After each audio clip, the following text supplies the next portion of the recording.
O presidente da Federación Galega de Confrarías de Pescadores, José Antonio Pérez Sieira, ven de renovar o seu cargo tras as eleccións celebradas hai uns meses nos Pósitos galegos. O ribeirense asumirá o que será o seu segundo mandato á fronte da entidade, que aglutina a todas as confrarías de Galicia. Segundo el, esta reelección supón o respaldo á xestión realizada polo seu equipo nos últimos anos. A min dame moita esperanza porque ven reflejado todo o traballo que levamos feito non solamente eu, sino toda a miña ejecutiva, todos os patróns e todos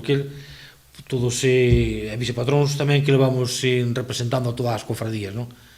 Ao fin e ao cabo é un ben común para todos, para mirar polo ben de todos os sectores, todos os mariñeiros, para ter unha mellor calidade de vida, non? Ademais dun reto, a reelección supón tamén unha gran responsabilidade, posto que o sector encara anos difíciles, especialmente para algúns segmentos da flota, como é o caso do cerco, sen cota de xurelo para este ano. Estamos intentando negociar agora aí con Sege Pesca polo tema de facer unha parada para esta clase de flota que é moito máis, que ten máis dun 20% de dependencia desa especie en esa zona, e a cousa non pinta ben, non? Acabamos de recibir un borrador, aínda que se nos atenderon unhas cousas que estábamos pedindo, que era unha parada que non fora obligatoria, que fora unha parada voluntaria para o que quixera parar así, e o que non quixera ir a outra arte, ou quixera ir a outra especie, pois que seguira traballando, non?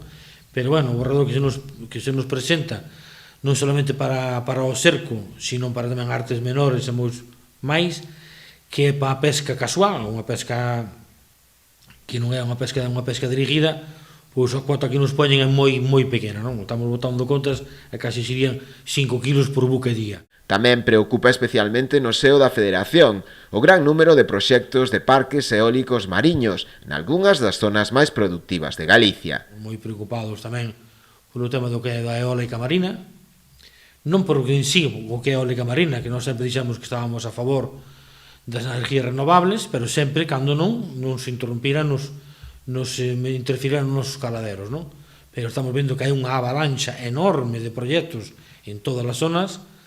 Bueno, non vemos razonable, xa antes de salir os POEN, pois xa había 30 ou 40 proxectos e agora hai o doble, non? Nas zonas máis productivas que temos para a pesca. No proceso electoral tamén foi elixido como a vicepresidente primeiro da entidade Javier Sánchez, patrón maior de San Cibrao, e como a vicepresidente segundo Iago Tomé, patrón maior de Raxó.